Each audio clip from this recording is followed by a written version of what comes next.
សក់ដាក់ខ្លួនទេមួយថ្ងៃបៀតបៀនអ្នកនេះបៀតបៀនអ្នកនោះនិយាយតែរឿងមិនល្អពីគេហេតុអីជីវិតយើងខ្លីណាស់ដោះស្រាយតែបញ្ហាខ្លួនឯងពីមួយថ្ងៃទៅមួយថ្ងៃមិនទាំងចេះចប់ផងនៅឆ្លៀតសន្សំរឿងអ្នកដទៃទៀត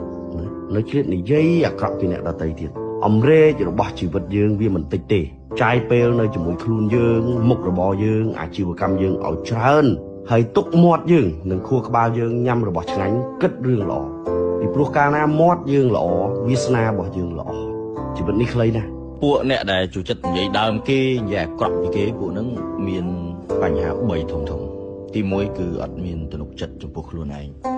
ដោយសារតែពួកគេអត់មានអីមួយដែលគួរចាប់អារម្មណ៍ជីវិតវាហាក់ដូចជាល្ងឹតសូន្យសងណាអញ្ចឹងហើយបានជាពួកគេយកយើងឬក៏បុគ្គលដតីផ្សេងហ្នឹងទៅនិយាយប្រាប់អ្នកដតីជីវិតពួកហ្នឹងអត់មានខ្លឹមសារណាមួយដែលអាចយកជាគំរូដើម្បីឲ្យគេរាប់អាននោះទេដូច្នេះហើយបានជាពួកគេតែងតែយកយើងទៅធ្វើជាប្រធានបទរឿងទី2គឺចំណែនមិនថាតែអ្នកដែលស្អប់យើងទេពេលខ្លះសូម្បីតែអ្នកចិត្តស្និទ្ធជាមួយយើងបំផុតនៅតែលួចចំណែនយើងព្រោះសូម្បីតែយើងនេះក៏ស្មានមិនដល់ចំពោះលទ្ធផលខ្លួនឯងផងចំណែនចំពោះលទ្ធផលខ្លួនឯងផងចុះទៅរំពួកហ្នឹងពួកគេមើលមកយើងជារបស់ដែលពួកគេចង់បានជាទីបំផុតព្រោះពួកគាត់ខ្វះពួកគាត់អវិជ្ជមានហើយពួកគាត់មានបញ្ហាច្រើនណាស់ដែលដោះមិនចេះអស់អញ្ចឹងហើយយកយើងទៅកំសាន្តលេងអីចឹងទៅរឿងទី3គឺពួកគាត់តាក់ទាញចំណាប់អារម្មណ៍ពួកហ្នឹងខ្វះចំណាប់អារម្មណ៍ខ្លាំងមែនទែនហើយពួកហ្នឹងអត់សូវមានផ្លូវចិត្តរឹងមាំទេដូច្នេះហើយពួកគេតែងតែត្រូវការមនុស្សមួយក្រុមផ្ដុំគ្នាជជែកវែកញែកពីអ្នកអញ្ចឹងយើងប្រហែលជាអាច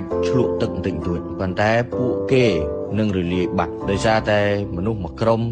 ដែលពួកគេប្រមូលផ្ដុំគ្នាហ្នឹងអស់អ្នកនិយាយនឹងនិយាយដើមគ្នាឯងអញ្ចឹងហើយបែកក្រុមរលាយបាត់បន្តិចម្ដង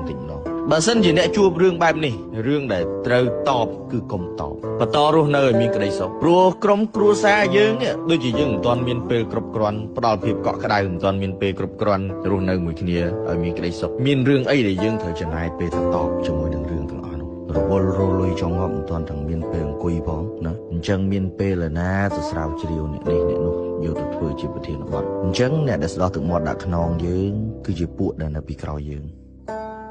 អ្នកខ្លះ